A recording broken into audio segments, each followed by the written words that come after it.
Kada araw po, ako po si CRP ng Gym Depot. So, meron naman po tayong other proof of completion. So, yung topic po natin for today is, ikukwento ko sa inyo kung bakit hindi talaga ako magsasawa na i-promote, ikwento sa inyo kung ano yung kagandahan na magkaroon ng gym business.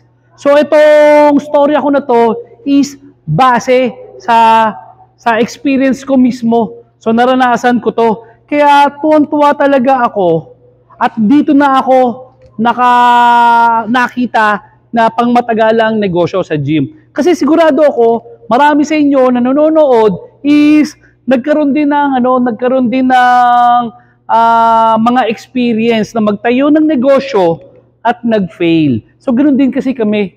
So okay, ito yung mga sa pamilya kasi namin, ito yung mga naging negosyo namin.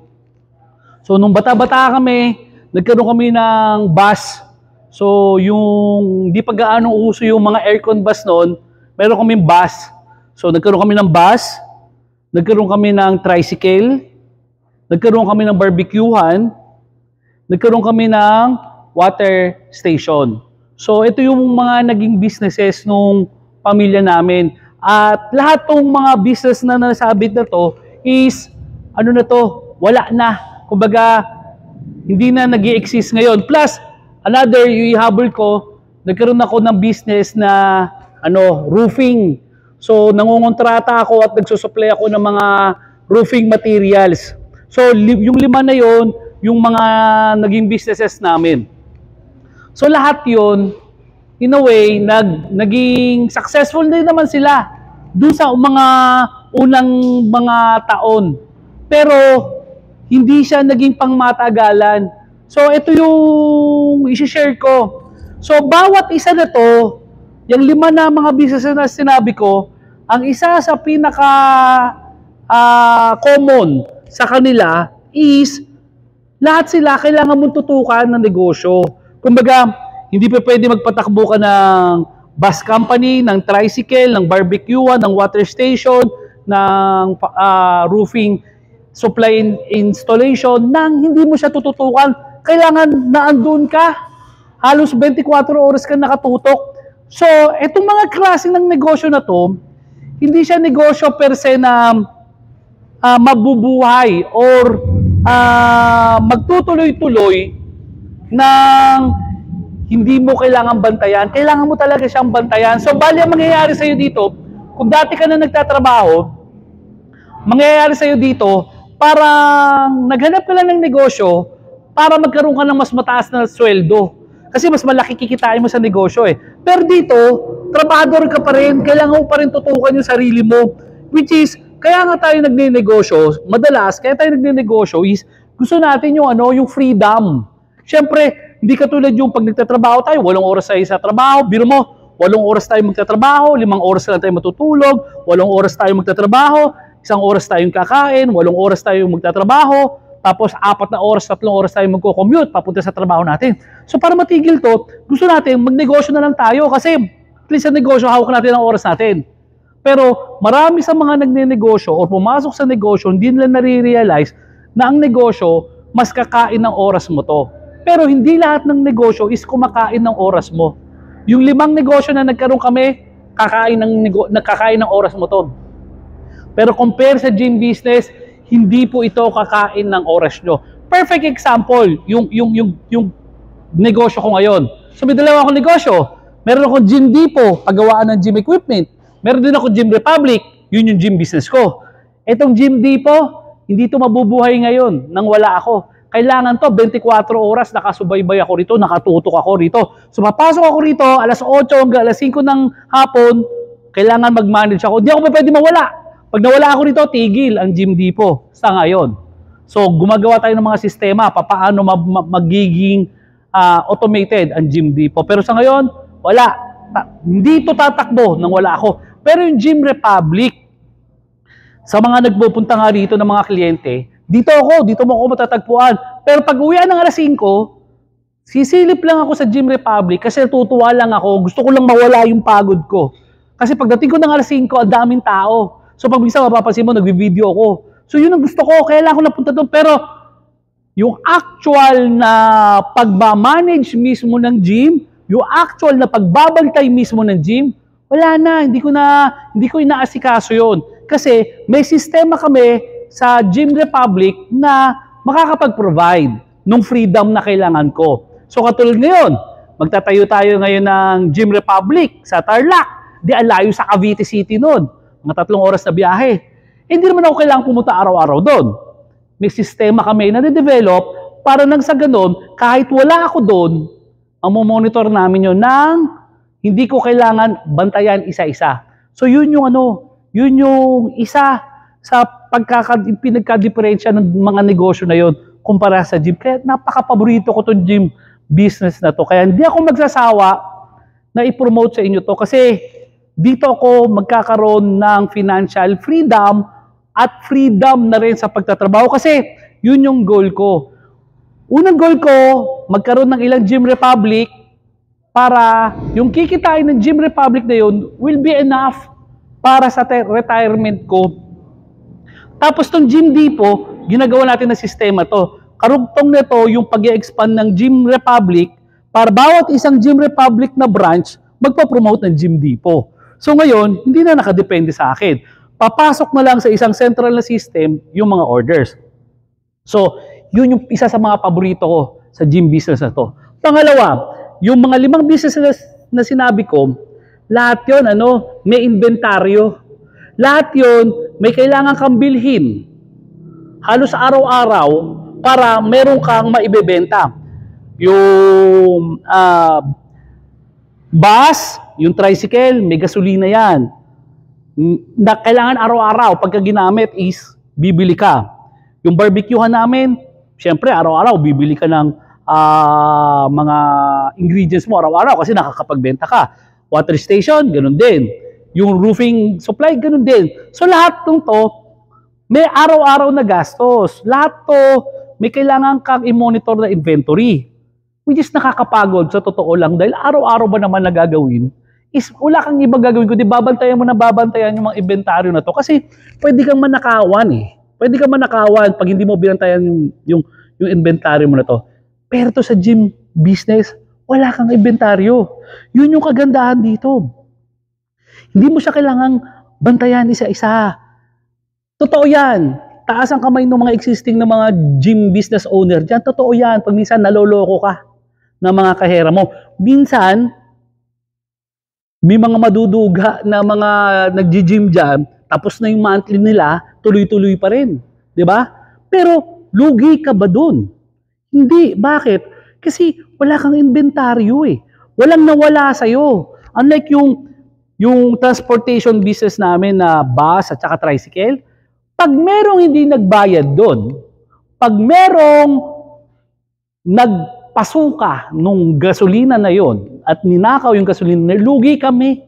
Kasi minawala eh. So, yung barbecuehan, pag merong hindi nagbayad, lugi kami. Pag kumupit yung kahera, lugi kami. Kasi minawalang inventaryo eh. Di ba? So, sa water station, ganoon din. Pag hindi nagbayad yung kliyente, lugi kami kasi may tubig kami na binili. Yung roofing materials ko, pag naikabit ko yan at hindi ako binayaran, lugi ako. So, yun yung mga negosyo na yun na ikalulugi mo talaga pag merong hindi nagbayad. Di ba? Samantalang sa gym business, paulit-ulit ko sinasabi na kahit isang buong barangay pa ang ilibre ko, hindi ako lugi. Bakit? Hindi naman nila napudpod. Hindi nila naubos yung plato ko. Nandyan yan eh, hindi nauubos. So, I hope wala naman magiging pilosopo. Pero, yun yung punto ko. Baka mamaya may magsabi may lugi. Oo naman talaga may lugi pa din yan. Kasi may mga overhead expenses ka. Kagaya kung nagre-renta ka, yung kuryente, at saka mga tauhan mo. Pero ito, yung overhead expense mo is stable yan. Buwan-buwan yun nang yun. Hindi katulad sa ibang businesses, buwan-buwan iba-iba.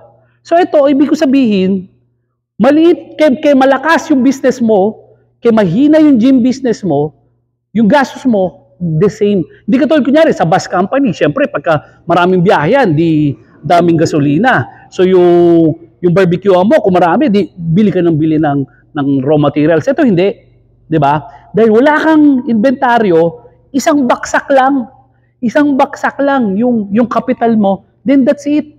Tuloy-tuloy na tatakbo na tong business mo na to na wala ka na kailangan idagdag pa. 'Di ba? So yun yung kagandahan ng gym business kumpara doon sa sinasabi ko na negosyo na iba.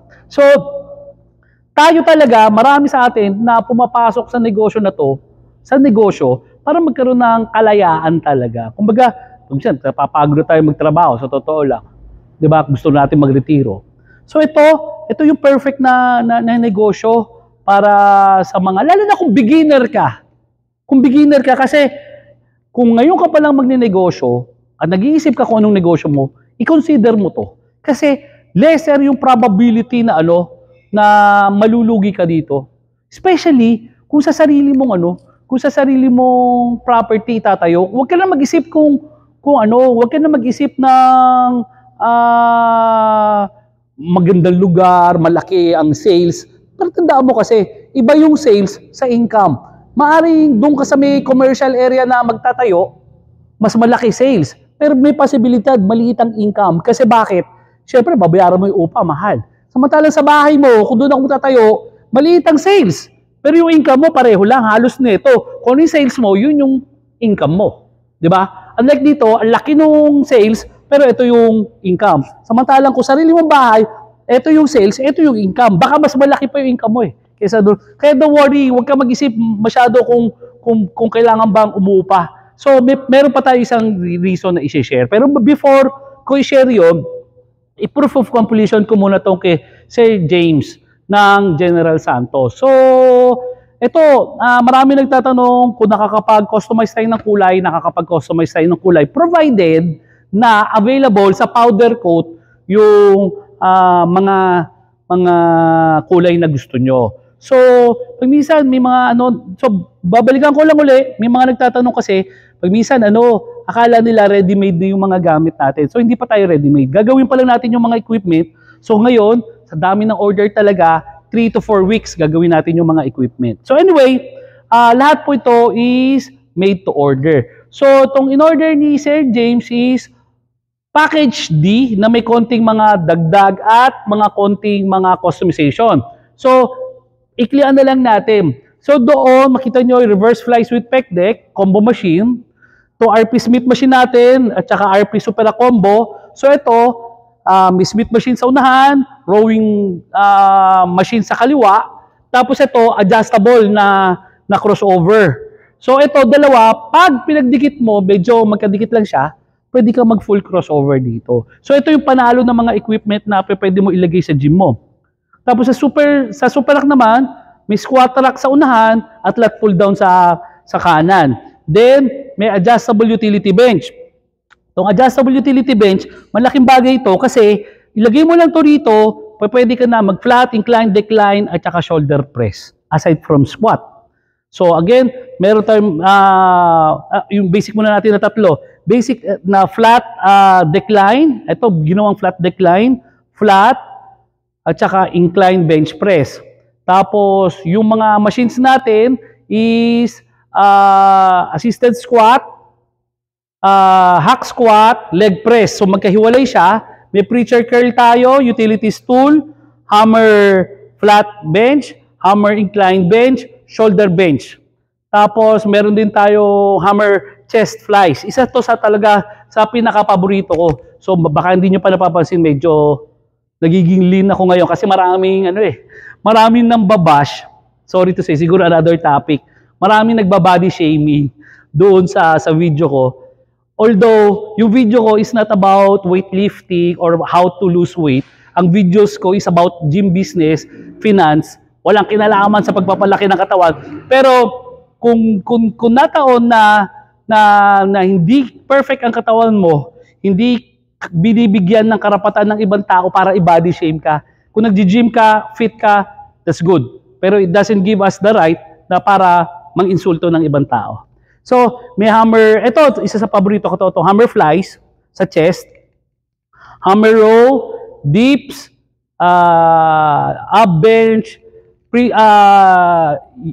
T-bar row, another utilities tool, tsaka leg curl, leg extension.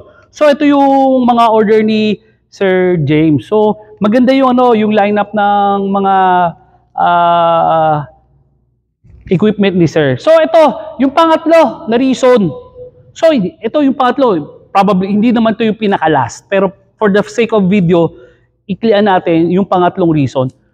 Kagaya na sabi ko, yung mga businesses na nabanggit ko, yung bus, yung tricycle, yung barbecuean, yung water station, yung roofing, wala na siya. Wala na siya. So, hindi siya made para magtagal yung business na yon. Kumbaga, para magtagal ka sa business na yon, kailangan mong from time to time, palitan yung mga gamit mo, yung sasakyan mo, mag-tune up, whatever, magpapalit ka. Pero itong gym business na to, pang matagalan to, lagi ko sinasabi, pang matagalan. Minsan ka lang mag-i-invest dito, pang matagalan na siya. Ang favorite na quote ko, may anak ka na, may apo ka na, nandito pa to.